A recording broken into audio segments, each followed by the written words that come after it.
last 12 months I've sort of done a few silly things which I regret somewhat, but I feel pretty positive for the future, and I've been training hard and working hard, and things are looking really good for me for next season. So hopefully I get on a good machine and a good team, which I've already been talking to a few of those. So seems to be sort of looking up for me actually from this point on. A new leader at Road Atlanta, Anthony Gobert. And Freddie Spencer, you called it. You said he was going to be tough late in the race. Well, he didn't wait until it was late in the race.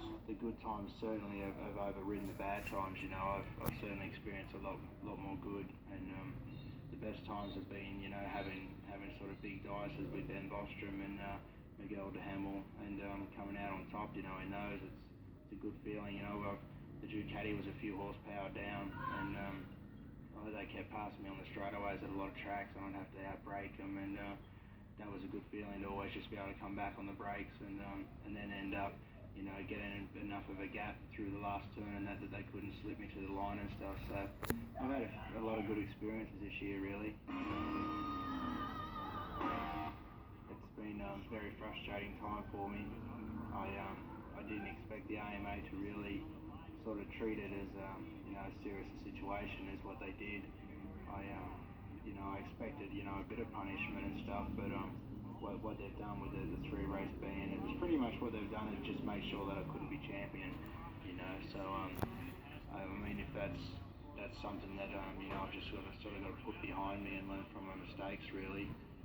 Tests have proved in the past, and from consulting with doctors and all that kind of stuff, then they said it can be out of your system, which I did turn a -1, and then it showed back up positive, and that's from the fact that when you train or exercise, and it can bring it back out in your body, so it's a kind of thing where I had one statement from a doctor saying that he said that there was no active ingestion or whatever in my body with marijuana, that it was residual stuff left over from a long time ago, so it's, I had the case right there in front of me, but as you said, I think there's a bit of politics, and I don't think they like an Australian coming over and sort of beating their riders. I mean, as it turned out, if my bike hadn't let me down in 3 races, then I could have had 3-race ban and still had a good chance of winning the championship. I still could have probably won the championship, so that would have been sweet.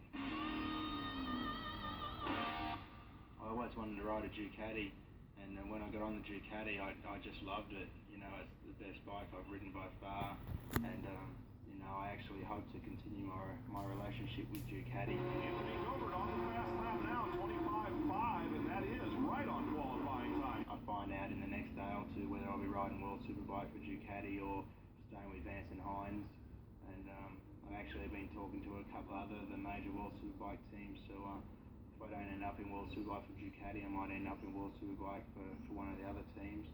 So that's what I want to do right now, is just get back on the World Superbikes and do what I know I can do, and do what I do best, and that's just racing motorcycles, really. Probably maybe 80%. I'm certainly sort of really eager and for this phone call from Ducati to see which way I'll be going.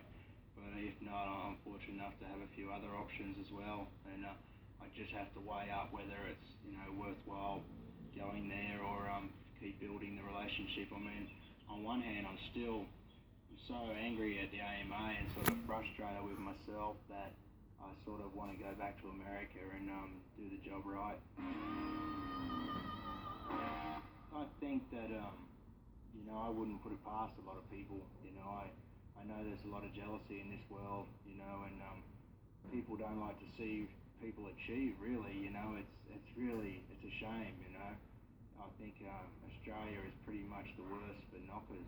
Like whenever somebody's doing well, then we try to bring them down. I mean, Barry Sheene was pretty sort of adamant in that kind of attitude, on the RPM show, when he continually said comments about me, on the show, and I had spoken to him in private before he continued to say that, and he sort of acted like, like there wasn't going to be a further problem, and then he turned around the show and kept saying worse things, so, I mean, I think, for one, that he is just a little bit worried that he didn't really achieve too much in the 500 ranks, certainly compared to what's happening now, like Doohan's annihilated whatever he's Kenny Roberts went straight over from America and annihilated him, you know. So he's a little bit worried, I think, because he's sort of recognised as a bit of a main man in Australia, you know. And I mean, I think he should just be lucky that Australians accept him because he's a Pom after all. Oh, and by the way, for those of you keeping track at home, Anthony Gobert's hair is black under his helmet this weekend. And I think Mick Doohan said a lot of things as well about me just because he felt threatened as well, you know. Like Mick Doohan had actually said to me away from the track that he knew that I could beat him, you know, in the future and that, you know. So, I mean, he said it right there for me, so that, you know, that it pretty much explained to me his actions towards me. Now it is Gobert splitting them hard on the brakes again. Will he make it? Yes! They cross wheel paths in turn 10, and out of 11, Gobert holds on to lead. I've been criticised a lot for my honesty and that, you know, and that's something that my dad's brought me up that way, is just to be 100% honest, and that's the way I prefer to be. I've been, I think, a little bit silly, you know. I mean, I've been real silly in the past of sort of having a few drinks and not really thinking too much about it, not worrying about it, and not realising the consequences and stuff, you know. And I think that's just something that you learn with age, and I'm certainly getting a little bit wiser each day, you know. I wish that I could all of a sudden jump to 28, you know, but still be 23, but I can't do that, so I have to just live day by day and try and pick up as much as I can. But nowadays I just try and steer clear, you know, as much as I can, and just try and be smart enough to know what's the best thing to do. After the break, let's